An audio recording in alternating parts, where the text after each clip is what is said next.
Alright, just a bit of targeted grazing today, the way it's turned out with this tropical cyclone Alfred. We've had 220 mils basically in the last 36 hours. And I'm up the top of the farm along the border with the state forest. And this ground is hard capped, like I'm standing on the track here, but I'll just come off it for a second. And you'll see how sparsely grassed it is. Plants really struggle here. In times of moisture stress, the eucalypts take a lot of the moisture from the soil profile, I believe, and they shade this area a little bit.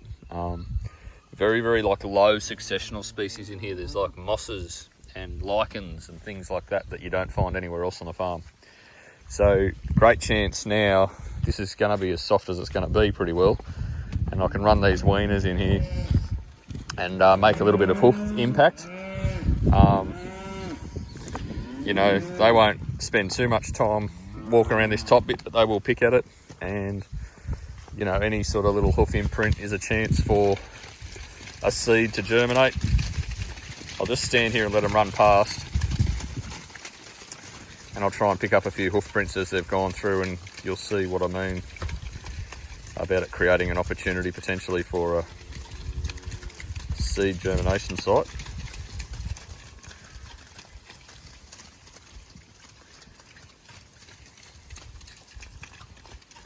A bit strung out today, there's a few to come.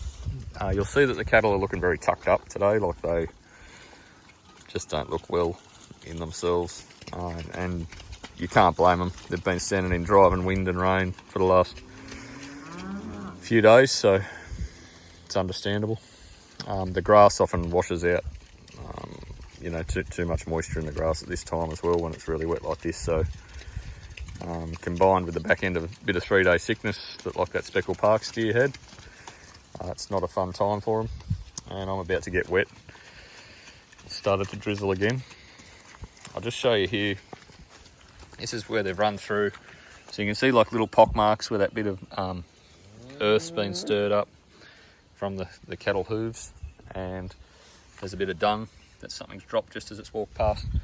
So there's a better one. That depression might be enough to catch the next seed and or push the seed into the ground and get better grass coverage. You're aiming for 100% plant coverage, of course. Very tricky in these sort of sites, but you know, little actions like this, taking the opportunity when it's wet, can help. And yeah, slowly but surely, covering up every inch. Just to quickly add on to that video, just to prove that I'm not starving them, this is the bottom end of the cell. So plenty of grass in here. They're not just eating that dirt patch. Great run of centre top grass coming through at the moment. That's what a lot of this darker bluish green grass is. About to go to seed shortly. And yeah, good chance for them to get some good tucker. You can hear them chomping away there.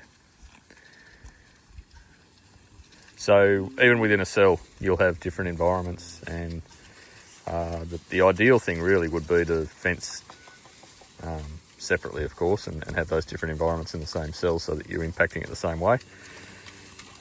But, you know, time and resources always consideration, and I'd say with 60 cells I'm probably doing better than most. Yes, could always be better, but yeah, you've got to work with what your time constraints and financial restraints are. Righto, see ya.